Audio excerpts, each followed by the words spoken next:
सहारनपुर में राष्ट्रीय लोकदल के कार्यकर्ताओं ने पूर्व प्रधानमंत्री चौधरी चरण सिंह की जन्मतिथि पर उनके जीवन पर विस्तार से प्रकाश डालते हुए उनको श्रद्धांजलि अर्पित की। इस दौरान मीडिया से भी बातचीत की गई। मैं चौधरी धीर सिंह, प्रदेश महासचिव राष्ट्रीय लोकदल। आज 119वीं जयंती है चौधरी चरण सिंह जी, पूर्व प्रधानमंत्री जी, किस प्रकार से मनाया जा रहा है? श्रद्धेय किसान मसीहा चौधरी चरण सिंह जी की जयंती पूरा देश, किसान मजदूर पूरे हर्षोल्लास के साथ पूरे देश के अंदर मना रहे हैं। उसी कड़ी में आज हम राष्ट्रीय लोकदल जनपद सहारनपुर की इकाई यहाँ सहारनपुर में मना रहे हैं।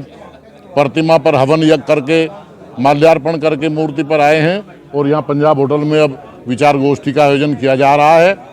और साथियों, इसी कड़ी में हमारे राष्ट्रीय अध्यक्ष माननीय जयंत चौधरी जी और समाजवादी पार्टी के राष्ट्रीय अध्यक्ष माननीय अखिलेश यादव जी अलीगढ़ के इजलास में बहुत बड़ी विशाल जनसभा करके चौधरी साहब को श्रद्धा सुमन अर्पित कर रहे हैं। वहाँ पर धूमधाम से जयंती मनाई जा रही है। साथियों, जब राजनीति बड़े घरानों के अंदर कैद होकर के रह गई थी, उस जमाने में चौधरी चरण सिंह जी ने गांव, गरीब, देहात के लोगों को राजनीति से जोड़ने का काम किया और जिनकी आवाज़ कोई नहीं उठाता था, उसकी आवाज़ को उठाने का काम विधानसभा और पार्लियामेंट के अंदर करने का काम किया।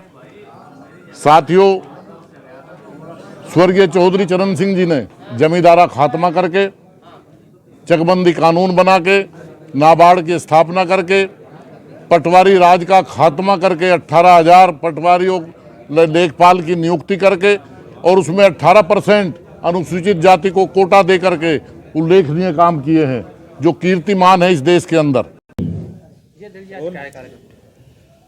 आज पूर्व प्रधानमंत्री श्रद्धेय चौधरी चरण सिंह जी की सियान मसीहा की आज 119वीं जयंती है।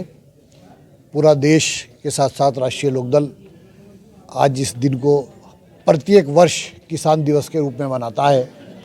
राष्ट्रीय लोकदल जनपद सहारनपुर भी आज 119वीं जयंती चौधरी साहब की मना रहा है। इसी परिप्रेक्ष्य में चौधरी साहब के पूरे जीवन पर प्रकाश डाला जा रहा है। मेरे साथ पूर्व विधायक हमारे ठाकुर वीरेंद्र सिंह जी बैठे हैं। चौधरी चरण सिंह जी के साथ जिन्होंने काम किया है, चौधरी बख्तावर सिंह जी मेरे साथ बैठे हैं। इन लोगों से हम उनके जीवन की कुछ गाथाएं सुन रहे हैं। उनके क्या प्रिंसिपल थे, क्या उनके उद्देश्य थे, कैसा उनका राजनीति करने का क्या तरीका था, कैसे वो किसान की राजनीति। एक बड़ा मशहूर मकुला है कि चौधरी साहब कहा करते थे कि देश की खुशहाली का रास्ता खेत और खलियान से होकर गुजरता है। वहीं चौधरी साहब ने ये भी कहा था कि एक किसान को एक नज़र अपनी खेत की मेड़ पर और दूसरी राष्ट्रीय दिल्ली के लाल किले पर रखनी चाहिए। वही सब स्मरण करते हुए जो नई हमारी जनरेशन बैठी है, उनके सामने चौधरी चरण सिंह जी के आदर्शों को प्रस्तुत करते हुए राष्ट्रीय लोकदल इस आज के दिन को किसान दिवस के रूप में मना रहा है और उन्हीं से प्रेरणा लेने का आज संकल्प लेगा कि उन्हीं की प्रेरणा लेकर हम अपनी पार्टी को आगे बढ़ाएं।